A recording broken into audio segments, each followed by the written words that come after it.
është një thënie e Muhamedit sallallahu alaihi wasallam që ka të bëjë me një vepër që është e lehtë, nuk është vepër e rëndë, e thjeshtë. Ka thënë Muhamedi sallallahu alaihi wasallam: "Men qala subhanallah walhamdulillah wa la ilaha illa Allah wallahu akbar", kush thot subhanallah, alhamdulillah, la ilaha illa Allah, Allahu akbar. Këto 4 lutje kush i bën? Thjesht të gjithë ne i dim këto. Çka ndodh? Ka thonë pejgamberi sallallahu alajhi wasallam, i shkunden mëkatet sikurse druni i shkon gjethet e veta. Ju e shihni tash sikurse tash po era pak se po bin gjethet tokë, si në vjeshtës, si bin një dru i madh, si bin ti ke pa në verë sa gjethet janë, thosh kur bin të në këto me thjerësi, apo janë dy karama të madhe gjethet e këtë druni. Andaj kur të shash se si bin gjethet e këtë druni, kujtoj këtë hadith.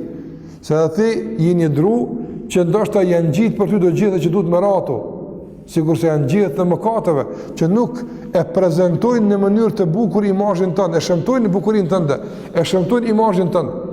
Shkoni gjunat e tuaja. Qysh?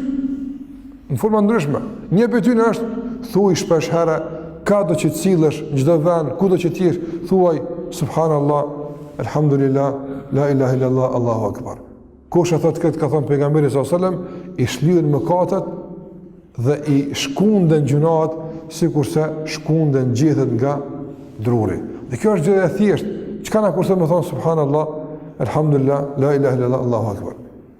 Për këtë arsye, duke pas parasysh vlerën e madhe të kësaj lutjeje, Muhamedi sallallahu alajhi wasallam ka thënë kush pas çdo namazi thot 33 herë subhanallah, 33 herë alhamdulillah, 33 herë Allahu akbar, sa bojnë? 99.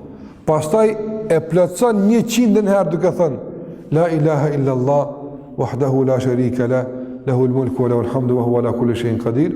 Kush e bën këtë, ka thënë pejgamberi sallallahu alajhi wasallam, i shlyen mëkatet edhe në qoftë se i ka sa shku me adetit. A që ka shumë gjuna e ka, kjo përmendje Allahut, kjo lutje, me lejen e Allahut mënduar, i shlyen mëkatet edhe në qoftë se i ka sa shku me adetit. Në këto gjëra thjeshta, nuk kanë vështira, s'kërkojnë as para, as lodhje, as mund, as angazhim caktuar. Pse mos përfitojmë nga kjo mirësi Allahut azza që na ka mundsuar dhe na ka lehtësuar në kaq mas të madhe që ne të përfitojmë nga mëshira dhe të përfitojmë nga falja e tij. Prandaj ta shpeshtojmë përmendjen e Allahut azza kudo që të jemi,